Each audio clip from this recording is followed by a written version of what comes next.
Subscribe for more content. সুপ্রিয় শিক্ষার্থীবৃন্দ, আসসালামু আলাইকুম।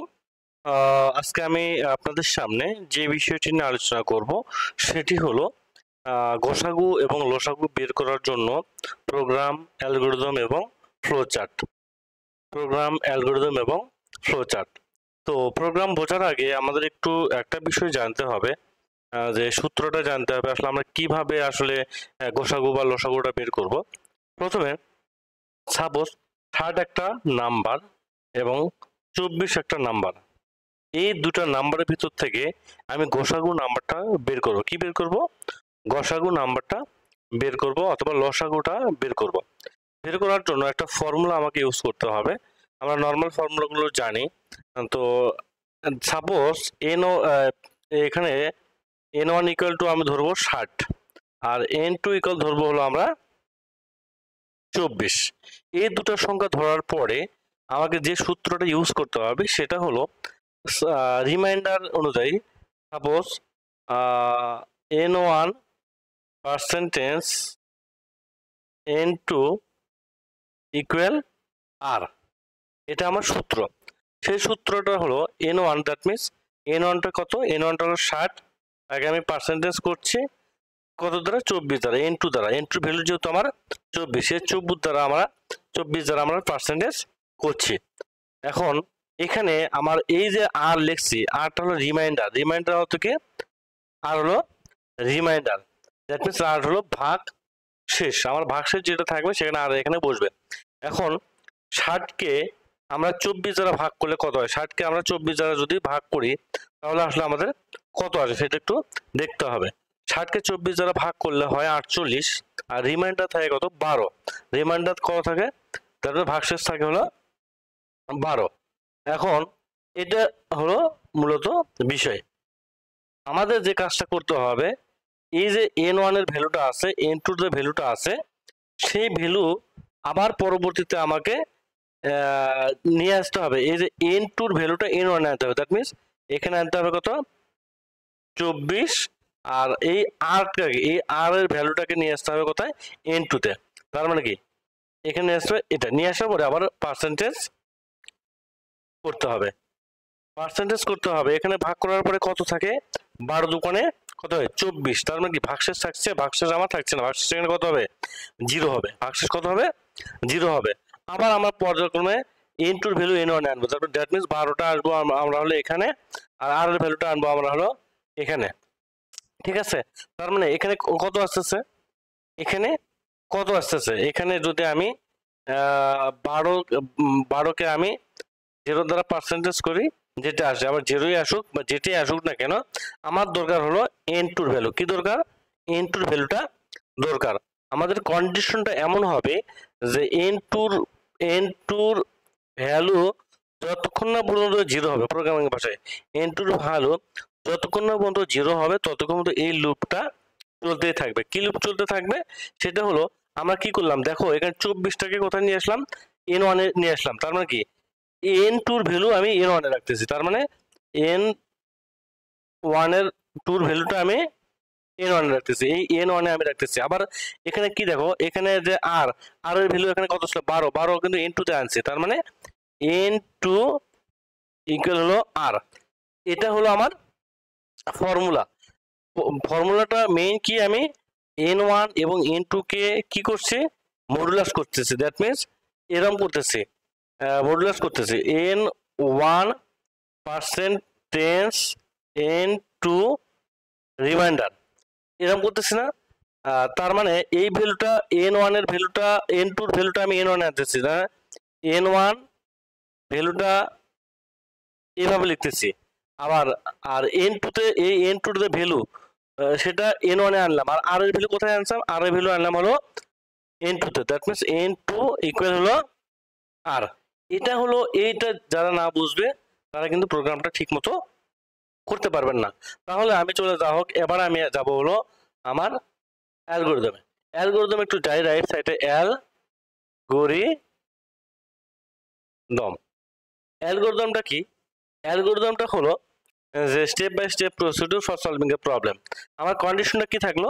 এই যে দেখো আমার এখানে এন টুর ভ্যালু যতক্ষণ না পর্যন্ত জিরো আসবে ততক্ষণ তো আমার লুপটা চলতে থাকবে। তাহলে আমার রেজাল্টটা কি আসবে, গোসাগু রেজাল্টটা কি আসবে, দ্যাট মিনস জিসিডি রেজাল্টটা কি আসবে, জিসিডি রেজাল্ট আসবে n1।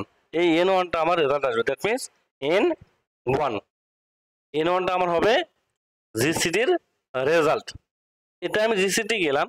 এখন এলসিএমটা কি হবে, লিস্ট কমন ডিভাইজার, সেটা হলো এই প্রথমে n1 আর n2 এর ভ্যালুটা ধরছি, এটাকে জিসিডি রেজাল্ট দ্বারা ভাগ করলে আমার রেজাল্টটা চলে আসবে। কারণ এলসিএমটা করি, এলসিএম ইকুয়াল নাম্বার 1 গুণন নাম্বার 2, সেটাকে কি দ্বারা ভাগ করছে, জিসিডি দ্বারা ভাগ করলে যে রেজাল্টটা চলে আসে সেটা তো হলো আমার হলো এলসিএম।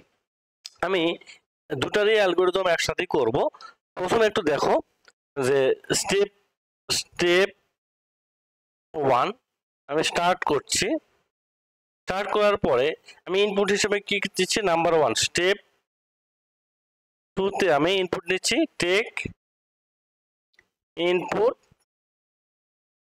নাম্বার 1 আর অ্যান্ড নাম্বার 2, এই দুটো আমি ইনপুট হিসেবে নিচ্ছি।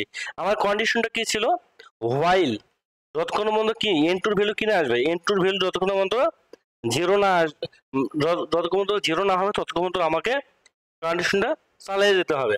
তার আগে আমরা দুটো ইনপুট নিলাম, n1 n2 নাম্বার নিলাম, এই ভ্যালুটাকে আমার অন্য জায়গায় একটু রাখতে হবে, তাছাড়া আমার এলসিএম করতে প্রবলেম হবে।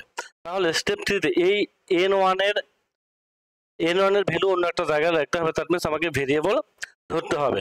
আর n2 ভ্যালু আমার অন্য একটা জায়গায় রাখতে হবে, দ্যাট মিনস n2 এর জন্য ভেরিয়েবল ধরতে হবে। দ্যাট মিনস স্টেপ 3তে যাই, সাপোজ n1 এর ভ্যালুটা রাখবো, কোথায় রাখবো, n1 এর ভ্যালুটা রাখবো হলো m1 A, m1 equal n1, that means n1 এর যে ভ্যালুটা হবে ইনপুট নেব সেটা আমার থাকবে m1 এ। আর m2 তে রাখবো কিসের ভ্যালু, m2 তে রাখবো হলো আমার m2 তে রাখবো আমি হলো n2 এর ভ্যালু। এখানে তাহলে কি হবে, এখানে আমার কন্ডিশন হবে, আমি n ধরছিলাম এখানে, এখানে কি m2 হবে, m2 এর ভ্যালু যতক্ষণ পর্যন্ত জিরো আসবে ততক্ষণটা প্রোগ্রামটা আমার চলতেই থাকবে। তাহলে স্টেপ 4 যাই, হোয়াইল m2 নট ইকুয়াল 0, যতক্ষণ না পর্যন্ত m2 এর ভ্যালু, এখানে আমি এলসিএম করার জন্য n1 এর ভ্যালু ধরলাম m1 আর m2 এর ভ্যালু ধরলাম m2, আমরা এলসিএম করতে যেহেতু সুবিধা হবে এই জন্য। তাছাড়া প্রোগ্রাম আমি রাখলাম, অবশ্যই যারা প্রোগ্রামে অ্যাডভান্স লেভেল আসো সবাই অবশ্যই বুঝতে পারছো, আমি এটা একটা ভেরিয়েবল ধরে নিয়ে রাখলাম। কারণ হোয়াইলেতে m2 ভ্যালু যতক্ষণ না পর্যন্ত জিরো হবে তাহলে ততক্ষণ লুপটা আমার চলতে থাকবে। লুপটা কি ছিল, লুপটা ছিল লিখবো repeated step number, repeated step number দেয়নি, কত নাম্বার আমার নেক্সট স্টেপে, রিপিটেড স্টেপ নাম্বার হলো মেবি 5 হবে, আমি স্টেপ 5 লিখি। যদি এই কন্ডিশনটা যদি আমার যতক্ষণ না সত্য হবে ততক্ষণ কি হবে, ততক্ষণ আর equal n1 percentage n2, that means কি করবে, আমার ওই n1 কে আবার n2 দ্বারা সবসময় ভাগ করে দিতেই হবে যতক্ষণ মতো m2 ভ্যালু আমার জিরো না হয়। এখানে m1 সরি m2, তাহলে আর m1 এর m2 এর ভ্যালুটা কোথায় রাখবো, m1 এ, m2 এর ভ্যালু আসলাম m1 এ, আর এই r এর ভ্যালুটা কোথায় রাখবো, m2 তে রাখবো হলো r এর ভ্যালু। দ্যাট মিনস এখানে আমি জিরো রেখেছি, দেখো এখানে আমি কিন্তু জিরো রেখেছি, কার ভ্যালু হচ্ছে r এর ভ্যালু রাখতেছি কোথায়, n1 এ n2 তে রাখছি, আমি n2 টাই ধরছি হলো m2, তাহলে m2 ইকুয়াল হলো r। এটা গেল আমার লুপ কন্ডিশন। লুপ কন্ডিশন যাওয়ার পরে আমার এটা রিপিটেড কত নাম্বার স্টেপ রিপিটেড করছে, 5 নাম্বার স্টেপ রিপিটেড করছে যতক্ষণ পর্যন্ত জিরো হয়। যদি জিরো হয়ে যায় তাহলে স্টেপ 6 এ যাবে। স্টেপ 6 এ কত থাকবে, স্টেপ 6 এ জিসিডি প্রিন্ট করবে। জিসিডি কত ধরছে আমার এই যে দেখো প্রথমে এখানে আছে জিসিডি হলো n1 টার রেজাল্টটা, n1 টার ভ্যালুটা আমার রেজাল্ট হিসেবে আসবে। তাহলে n1 এর জায়গায় আমি কি ধরছি, m1 ধরছি, দ্যাট মিনস জিসিডি ইকুয়াল হবে m1। আর এলসিএম এর রেজাল্টটা কি আসবে, স্টেপ 7 এ যাই, এলসিএমটা আসবে হলো আমি এই যে নাম্বারটা প্রথমে ধরছি n1 n2 কে কি দ্বারা ভাগ করব, জিসিডি দ্বারা ভাগ করব, দ্যাট মিনস M1 সরি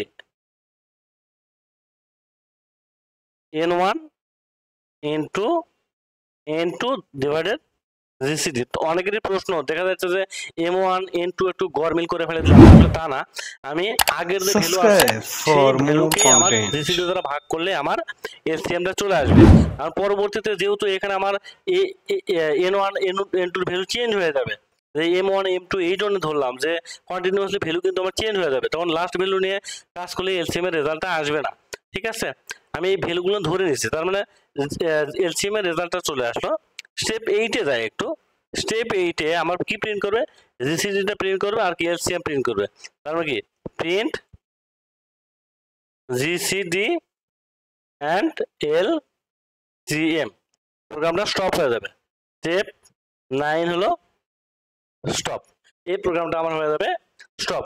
আসলে প্রোগ্রামটা মনে হয় অনেক বড় হয়ে গেল, বুঝতে অসুবিধা হলে আমি পরবর্তীতে আরেকটা লেকচার তৈরি করব, এলসিএম জিসিডির হলো অ্যালগরিদম এবং ফ্লোচার্ট তৈরি করব। আজকের মতো সবাইকে ধন্যবাদ জানিয়ে এখানে শেষ করছি। আসসালামু আলাইকুম।